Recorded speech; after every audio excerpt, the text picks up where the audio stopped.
Assalamualaikum Football United, Sobat Football United. Taqabbalallahu minna wa minkum. Taqabbal ya Karim. Um, Id Mubarak, Selamat Idul Fitri. Mohon maaf lahir batin. Uh, Oke, kali ini ngobrol ringan terkait dengan masih kekalahan Manchester United menghadapi Sevilla 3-0 dari Stadion Ramon Sanchez Pizjuan di kota Sevilla. Gue sudah bikin reviewnya, penampilan yang mengecewakan, hasil yang mengecewakan juga, mengakhiri petualangan perjalanan Manchester United di kompetisi Eropa di Europa League musim ini. Setelah beberapa kali mampu mengatasi wakil dari Spanyol, akhirnya tim asuhan Erik ten Hag ini terkapar 3-0 kalah telak. Ya, tentu saja penampilan yang tidak maksimal dari Manchester United. Sevilla di sisi lain menurut gue penampilannya juga luar biasa. Determinasi mereka tinggi, kerja keras, pergerakan cair, pressing ketat, pertahanan yang kokoh juga. Dan di sisi lain Manchester United terlalu banyak melakukan kesalahan, baik itu kesalahan individu maupun juga kesalahan secara tim ya. Tentu saja yang gue sorotin juga di pertandingan tadi bagaimana Manchester United tampil tanpa karakter, tampil tanpa attitude dan juga mental kalau mereka ingin lolos ke babak selanjutnya. Di sisi lain juga ketersediaan squad yang tipis, tidak dalam. Tanpa Bruno Fernandes menurut gue secara teknis sangat berpengaruh di lapangan tengah. Visi permainan tadi kurang ya Manchester United. Seperti tidak tahu harus berbuat apa. Lini tengah menjadi salah satu lini yang tidak bekerja dengan baik, tidak bisa berjalan dengan baik dalam mengalirkan bola, dalam bermain dengan visi ya untuk Manchester United. Serangan tadi arahnya juga terlalu monoton, mudah dibaca oleh Sevilla. Dan ya Manchester United bukan hanya kalah telak 3-0 tapi juga tidak mampu mencetak gol ya kan. Tentu saja hasil ini juga menandai Manchester United masih belum bisa menang menghadapi Sevilla, dan ini tentu saja catatan yang unik di pertandingan tadi. Oke, seperti biasa setelah pertandingan ada komentar Erik ten Hag. Kali ini gue ingin membahas hal tersebut. Ini ada rangkumannya dari manunited.com. Erik ten Hag mengatakan secara keseluruhan ya, ini merupakan penampilan yang mengecewakan, ini tidak cukup baik, kita seharusnya bisa melakukan yang lebih baik. Tidak ada composure ya, atau ya di dalam megang bola, dan kita juga membuat keputusan yang salah terlalu cepat, kita kebobolan dan kita tidak pernah kembali ke permainan. Kita berubah tapi setelah babak istirahat babak pertama ke babak kedua kita kebobolan gol lainnya yang tidak bisa dielakkan ya. Dan ini tidak bisa terjadi di level kita. Tentang individual error atau kesalahan-kesalahan individu, Erik ten Hag mengatakan ini selalu tentang permainan tim. Kita menang bersama, kita kalah bersama. Kita tentu saja membuat kesalahan ya dalam setback, dan kita harus mengatasi hal tersebut. Ini jelas ketika kita membuat kesalahan-kesalahan, ini sulit untuk memenangkan pertandingan. Kita seharusnya bisa melakukan hal yang lebih baik, dan itu sebenarnya yang diminta. Saya pikir kita kehilangan ketenangan di dalam membuild up serangan, dan ketika mereka melakukan pressure yang tinggi, kita tidak bisa melakukan hal yang baik untuk mengatasinya. Saya pikir kita melakukan kesalahan yang lebih banyak dibandingkan dengan normalnya ya. Saya pikir itu merupakan tim hari ini. Kita tidak bisa mengatasi kesalahan-kesalahan yang kita buat atau rekan lainnya buat. Saya pikir di setiap pemain sepak bola membuat kesalahan di pertandingan. Tentu saja kesalahan seperti ini mereka mendapat hukuman secara langsung. Jadi tentu saja kita harus mengambil hal tersebut. Pada akhirnya saya pikir ini bagaimana Anda bisa kembali lagi bangkit dari kesalahan-kesalahan tersebut, Saya pikir hari ini kita tidak cukup kuat untuk kembali dari kesalahan-kesalahan yang kita lakukan.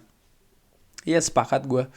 Manchester United tanpa solusi tadi ya, terutama setelah kebobolan gol cepat di babak pertama dan juga di babak kedua.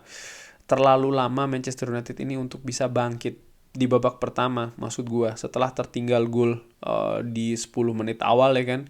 Manchester United terlalu lama, bahkan baru bisa nyetel itu sekitar di menit ke-40-an, dimana sudah sangat sempit sekali untuk bisa melakukan perubahan yang bisa merubah jalannya permainan atau bahkan hasil.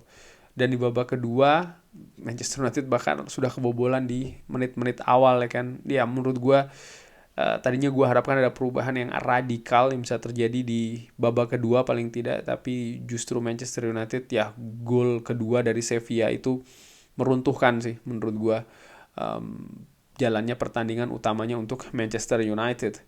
Erik ten Hag juga menyinggung tentang peluang-peluang yang tidak berhasil. Erik ten Hag mengatakan kita punya peluang yang besar dengan Aaron Wan-Bissaka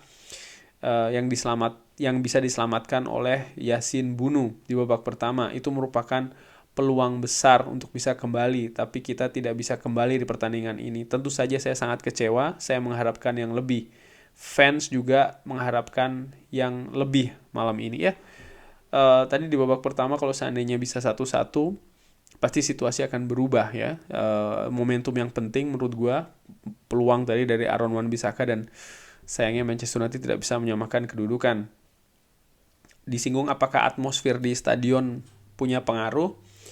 Erik ten Hag mengatakan, saya tidak berpikir hal demikian. Saya pikir ya ini tentu saja seperti itu ya dimanapun kita bermain. Ketika kita memberikan gol seperti yang kita lakukan hari ini, saya pikir kita akan kalah. Jadi ini tidak ada kaitannya dengan atmosfer. Saya pikir ini tentang permainan kita yang tidak cukup baik.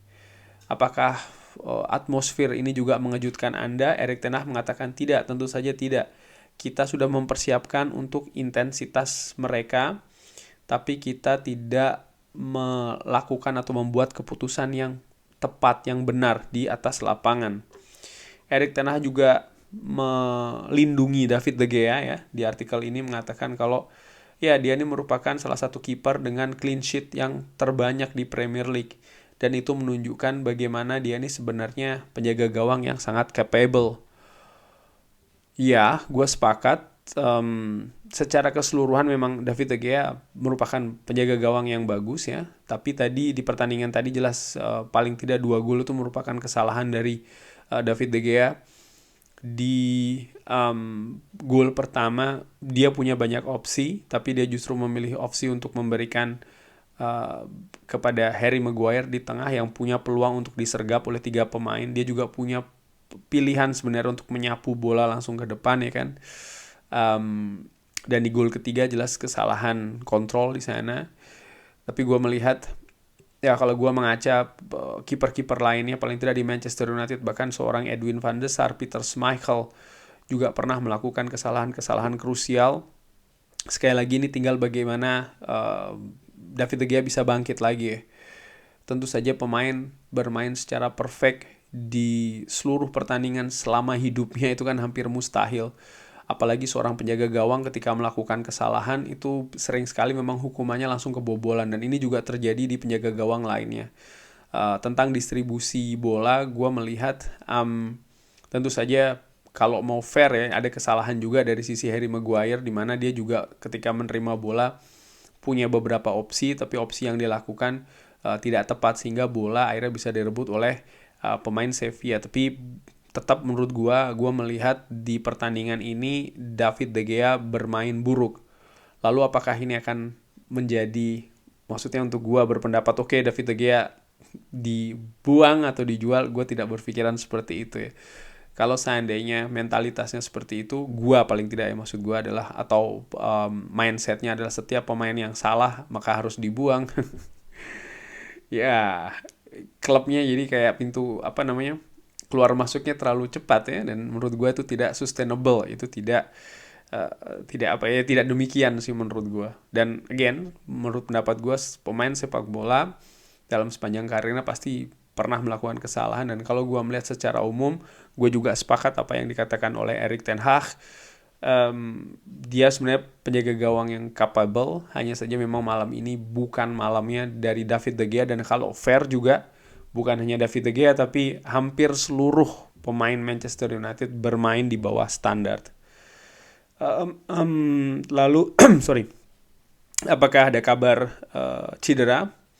Ini sangat sulit untuk saat ini, kita harus menunggu, kita harus melihat besok.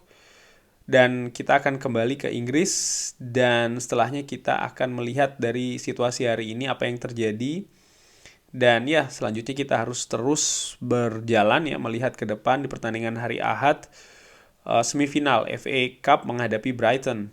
Dan kita akan melihat bagaimana tim yang kita bisa pilih. Anthony Martial luar biasa, cedera lagi, belum ada kabarnya nih bagaimana cederanya. Cuma menurut gue pemain ini ya selesai di Manchester United sih. Dengan ketersediaan yang sangat-sangat minim, ini sulit bagi Manchester United bisa mengandalkan Anthony Martial. Walaupun ketika dia bermain ya oke, dia mencetak gol, ada kontribusi dan lain-lain, tapi bermain setiap 3 bulan hanya untuk 3 kali ini menurut gue nggak bisa sih untuk berkontribusi yang lebih tinggi lagi bisa diandalkan di Manchester United.